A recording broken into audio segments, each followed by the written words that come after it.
Alright, you guys asked for it, so here we are. This is part 2 of all the copycat heroes between the MCU and DC.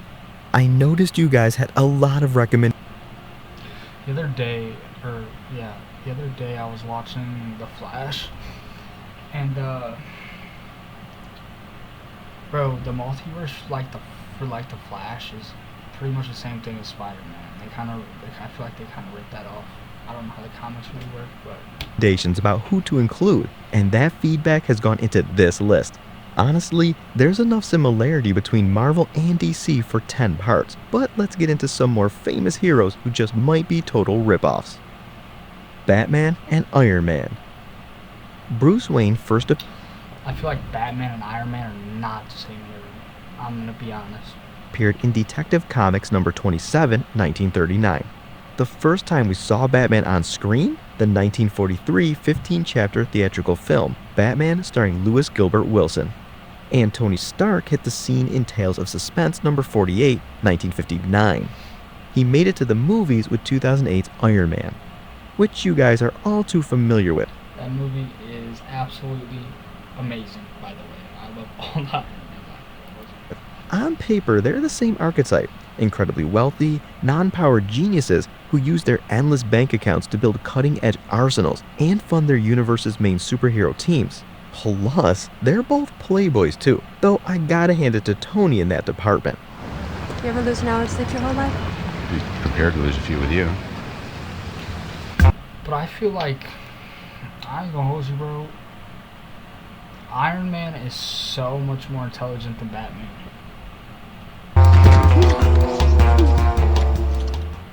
Oh yeah, did I mention they're both orphans? In terms of similarities, I'd say Batman may have inspired the blueprint for Iron Man. There really is only one of their kind in both of their universes, geniuses operating with budgets bigger than most countries. There are a few more too. They're both kind of control freaks. Bruce likes to think he can take on all of Gotham's problems alone, and to be honest, can't he?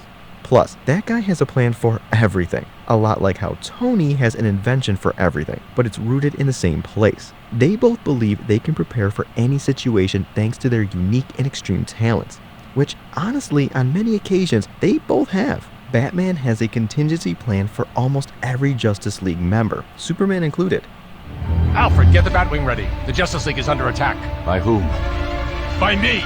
And Tony, well, you guys know how Ultron went. Live and otherwise, that what we needed was a pseudo-armor around the world. Remember that? Whether it impacted our precious freedoms or not. That's what we needed. Well, that didn't work out, did it? I said, Bruce had a similar story in JLA Tower of Babel, where Ra's al Ghul stole those contingency plans and used them to neutralize the Justice League. So, they have another thing in common. Their paranoia bites them both in the ass. Also, they both rely on their trusted right hands, Alfred Pennyworth and Jarvis. Now, I know Alfred isn't an AI, and he's a lot different from Jarvis, but you gotta admit, they're a key part of both of their operations. You cannot compare Jarvis and Alfred. You can't. Jarvis is much more intelligent. Jarvis is just, I'm a Marvel fan though, so you can see there. You are not authorized to access this area.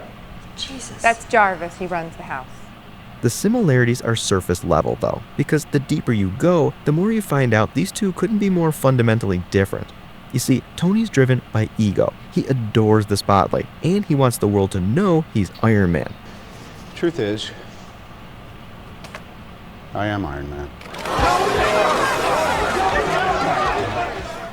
Plus, Tony suffers deeply from his relationship with his dad, Howard, who, despite being a genius inventor, did a lot of psychological damage to Tony.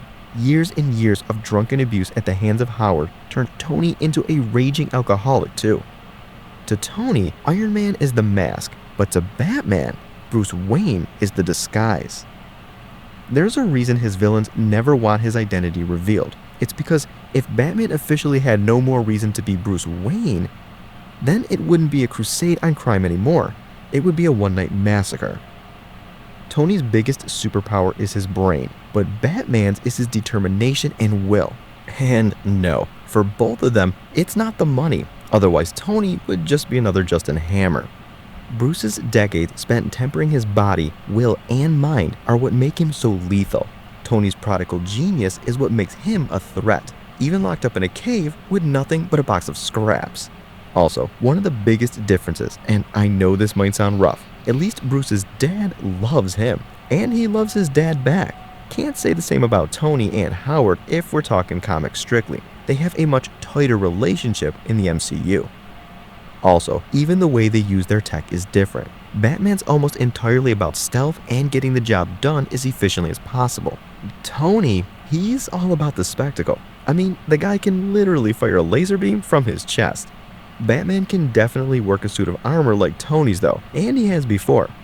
It's a bit like Hawkeye and Green Arrow from our Part 1 video, where they often get compared a lot, and no doubt the connection is there, but they are not mirrors of each other. Also, Bruce really doesn't have Tony's sense of humor.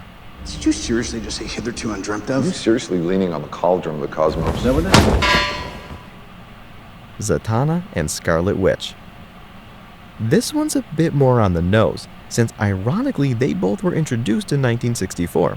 Wanda Maximoff first appeared in the X-Men #4, and Zatanna first appeared in Hawkman #4. They even have the same issue numbers. Technically, Wanda's was in March, while Zatanna was a November. This shit's pulling me, bro.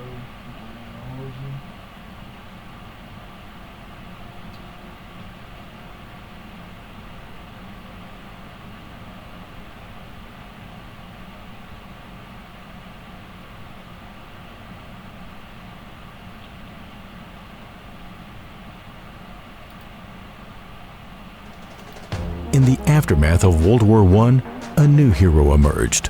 It was the Pokemon Go incident. On August 6, 2016, Calvin Riley, a 20-year-old college student, was walking through Aquatic Park in San Francisco late at night playing Pokemon Go. Riley was with friends when gunshots suddenly rang out. He was struck and collapsed immediately. His companions called 911 while trying to help him. Paramedics arrived within minutes and transported him to San Francisco General Hospital, but his injuries were too severe. He was pronounced dead from a gunshot wound. Police arrived and began investigating immediately. They interviewed witnesses and searched the area, but no clear suspect emerged. Despite the park's proximity to populated areas, investigators found limited information about the shooter. The case attracted significant attention as one of the first high-profile violent incidents involving a Pokemon Go player. However, despite extensive investigation and appeals to the public, no arrests were made. Years later, the case remains unsolved. The FBI has offered a reward for information, leading to the identification and arrest. I see the other thing. What's it say? You're on there. It says yo. Yo. I'll get in my chat.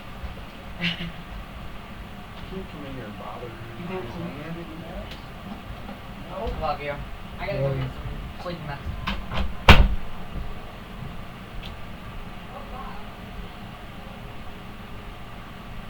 That was my mom.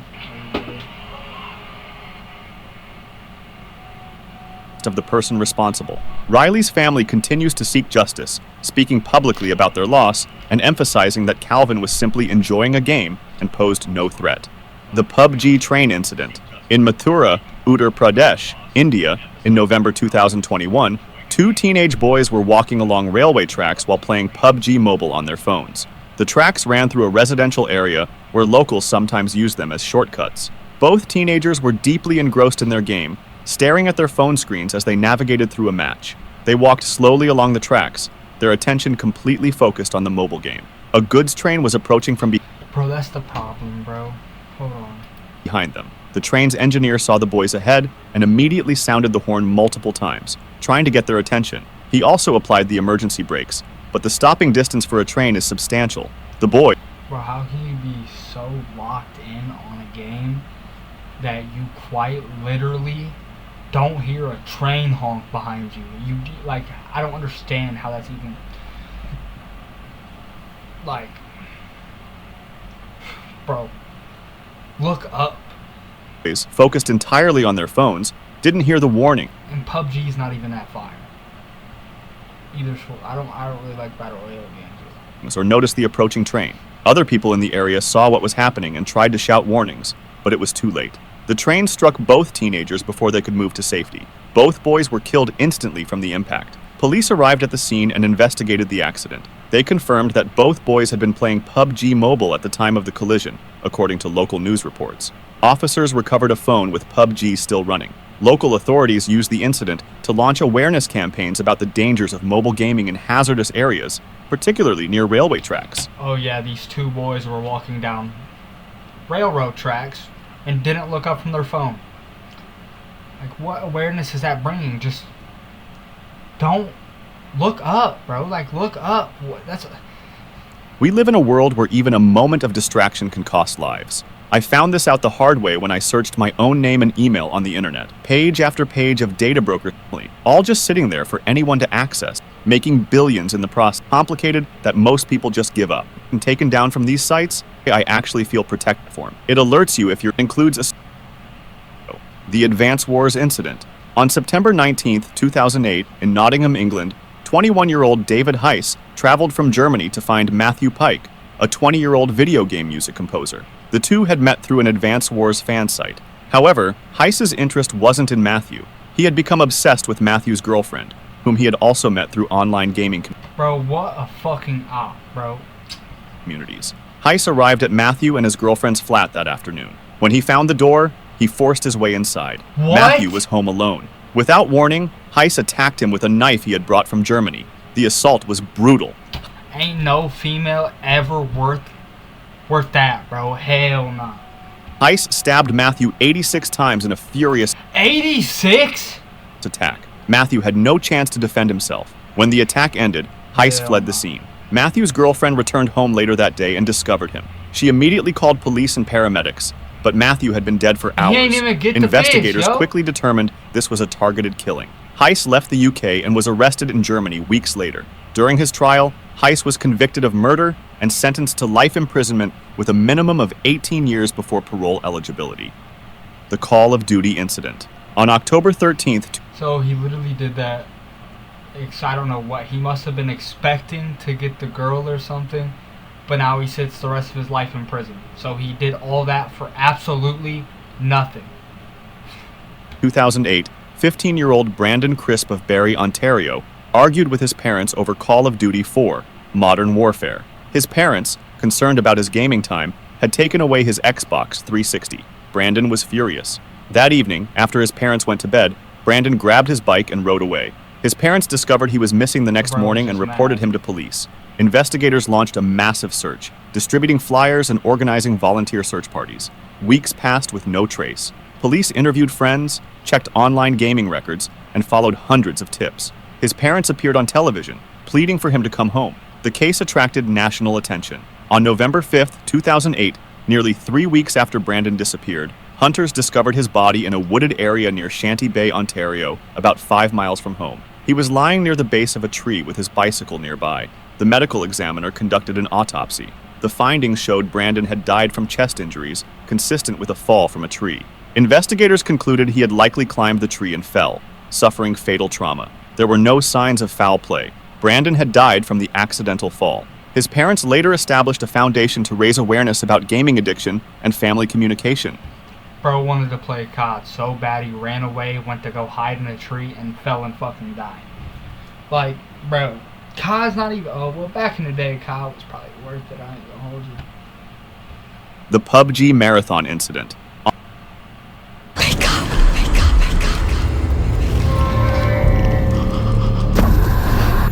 On May 28, 2019, in Neemuch, India, 16-year-old Furkan Qureshi had been playing PUBG Mobile for approximately 6 hours without a break. His family later reported that he had become increasingly obsessed with the Battle Royale game, often playing for extended periods. On this particular day, Furkan sat in his room with his phone, headphones on, eyes fixed on the screen. He played match after match, barely pausing. His mother called him for meals, but he waved her away, insisting he needed to finish his matches. As the hours accumulated, Furkan suddenly collapsed. His family members rushed to him and found him unresponsive on the floor. They immediately called for an ambulance. Paramedics arrived quickly and transported him to a nearby hospital. Despite attempts by medical staff to resuscitate him, Furkan could not be saved. The attending doctor determined that he had suffered cardiac arrest. According to local media reports and statements from the treating physician, The cardiac arrest occurred after approximately 6 hours of continuous mobile gaming. The death shocked the local community and received widespread coverage in Bro, I've played video games for like hours at a time, bro. I'm talking about like, I probably played them bitches for like, I probably went on like a whole 12 banger like playing Siege Ranked, you know what I'm saying? I ain't never... Indian media. The incident was cited by authorities as evidence of gaming's potential dangers, becoming part of the debate that eventually led to temporary PUBG bans in several Indian states. PUBG. The FIFA incident. On April 10, 2016, in Isleworth, London, a dispute between two men turned deadly. Azim Issa, 22, and Sahil Roy, 28, had known each other for some time and had previously played FIFA together, with tension developing. In the days leading up to April 10th, there had been teasing and conflict between the two men, including taunts related to a FIFA match. However, on the night of the killing, the immediate trigger for violence was an argument over cannabis, according to court testimony. The confrontation between Issa and Roy escalated rapidly on the street in Isleworth. What began as a verbal argument quickly turned physical. During the altercation, Issa pulled out a knife and stabbed Roy multiple times. Roy collapsed on the street. Witnesses called emergency services immediately. Paramedics arrived and attempted to save him, but the stab wounds were too severe. Roy was pronounced dead at the scene from massive blood loss. Police arrested Issa quickly after the attack. During the investigation and trial, prosecutors presented evidence about the dispute. Judge Cutts noted the immediate row was over cannabis, characterizing the trigger as trivial. However, media also reported earlier FIFA-related teasing days before. In court, speaking of that, my homie,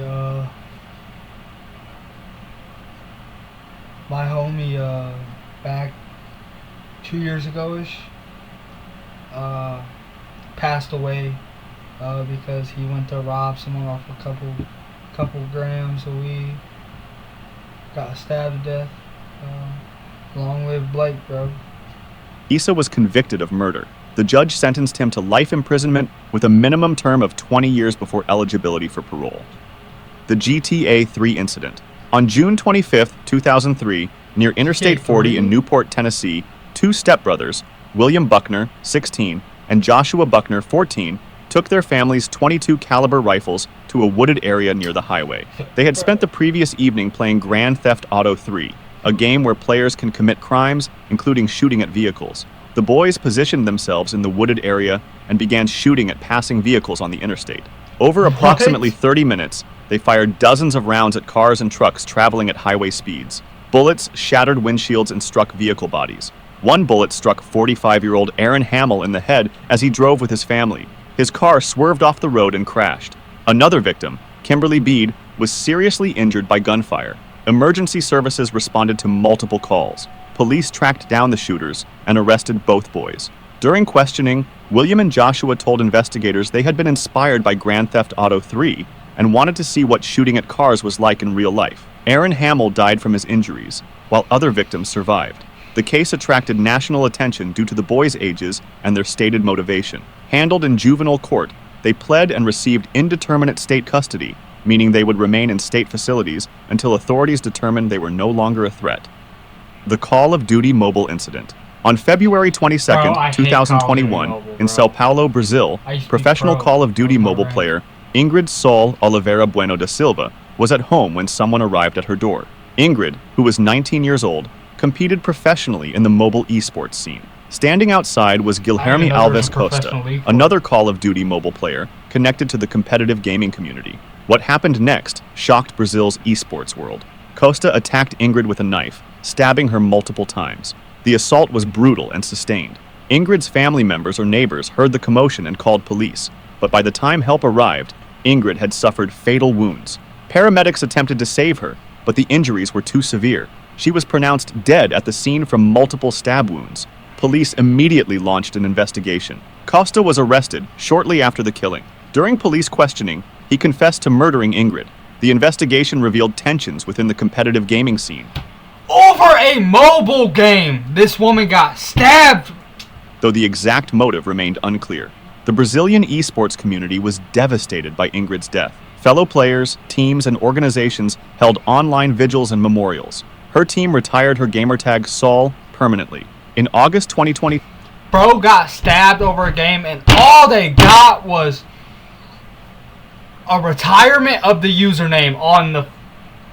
Be for real! 2. Costa was sentenced to 14 years in prison for killing Ingrid. The case highlighted growing concerns about violence within professional gaming circles. The Fortnite incident. On February 7, 2025, in Essonne near Paris, specifically in the Épinay-sur-Orge and Longjumeau area, 11-year-old Louise went missing. The case shocked France when her body was found the next day. A 23-year-old suspect was later arrested in connection with Louise's death. During the investigation, prosecutors revealed that the suspect had left home angry after a Fortnite dispute and had intended to rob someone. Due to the age of the victim and the ongoing nature of legal proceedings, many specific details were not released to the public immediately. French authorities handled the case with extreme sensitivity. The incident sparked intense national conversation in France about online gaming safety, particularly for children. Parents, educators, and child protection organizations called for stronger safeguards, better parental controls, and increased monitoring of children's gaming activities. Hey. Or just don't be a little squeaker on these video games and harass people and make them mad on purpose. That's the problem. You're raising your kids to think it's okay to run their mouth online. It's not. Like, do you want to start streaming? With All Pro, you get access to hundreds. The Pokemon Go Incident 2. On January 26, 2017, in Chesapeake, Virginia, 60-year-old Jiansheng Chen was sitting in his minivan playing Pokemon Go. He had parked near a community clubhouse in his neighborhood. Chen had been playing for some time when security guard Jonathan Cromwell approached the area. Cromwell, who was armed and on patrol, noticed Chen's vehicle parked near the clubhouse. Cromwell opened fire on Chen's minivan, shooting 10 times through the vehicle's windows. The barrage of bullets struck Chen multiple times as he sat in the driver's seat. He had no time to react. When the shooting stopped, Chen was slumped over, critically wounded. Emergency services were called immediately. Paramedics arrived and transported Chen to a nearby hospital, but his injuries were too severe. He died from multiple gunshot wounds shortly after arrival. The case went to trial, and in 2019, Cromwell was convicted of second-degree murder. The judge sentenced him to 30 years in prison for killing Chen, who had simply been sitting in his own vehicle playing a mobile game. The World of Tanks incident. In February 2017, 35-year-old Brian Poshi-Brid Vigneault was streaming World of Tanks from his Virginia Beach home for a charity marathon benefiting the Make-A-Wish Foundation. Viewers tuned in as donations accumulated steadily. By the 22nd hour of streaming, Vigneault told viewers he needed to step away for a smoke break. He left his computer and walked away from the camera. His stream continued broadcasting an empty chair as minutes passed. Vigneault never returned. Hours went by with no activity. Police later responded to a 911 cardiac arrest call at his Virginia Beach home, and he was pronounced dead at the scene. The sudden death shocked the gaming community, with many initially assuming exhaustion from the marathon stream had caused it. However, months later, the medical examiner released the official cause of death. The autopsy revealed that Vigneault had died from an accidental fentanyl overdose, not from bro was going to smoke fent! From complications related to prolonged gaming. The finding surprised many who had assumed his death was directly caused by the extreme streaming session. The tragedy nonetheless served as a reminder about streamer health and wellness, prompting discussions about the pressures faced by content creators during marathon charity events. The GTA Vice City incident. On June 7, 2003, in Fayette, Alabama, 18-year-old Devin Moore was pulled over by police for driving a stolen vehicle. Officers brought him to the Fayette police station for questioning and booking. Moore appeared calm and cooperative as they processed him. While being booked, Moore suddenly made his move. He grabbed Officer Arnold Strickland's pistol from its holster. Before Strickland could react, Moore shot him in the head at point-blank range. Corporal James Crump, another officer in the station, heard the gunshot and drew his weapon. Moore turned and shot Crump multiple times. Dispatcher Leslie Ace Mealer, working in the radio room, heard the shots and came running. Moore shot him too. Within moments, 3 law enforcement personnel lay dead in their own police station. Moore took the keys to a patrol car and fled the building. He drove the stolen police cruiser through Fayette and into neighboring counties. Police across the region were alerted. Officers spotted the stolen cruiser approximately an hour later and pursued Moore through rural Alabama roads. The chase eventually ended when Moore stopped and surrendered. He was arrested and taken into custody. During low-key, if I was a cop, bro, you killed my partner or whatever, bro, I'm not arresting you, bro. You're getting shot. his trial, Moore's defense attorneys argued that his consumption of violent media, particularly Grand Theft Auto, had influenced his actions. Prosecutors rejected this defense. In 2005, Moore was convicted on 3 counts of capital murder. The jury sentenced him to death by lethal injection. He remains on death row in Alabama. If you'd like to see more stories like this, make sure to subscribe and feel free to drop suggestions for the next video. W video.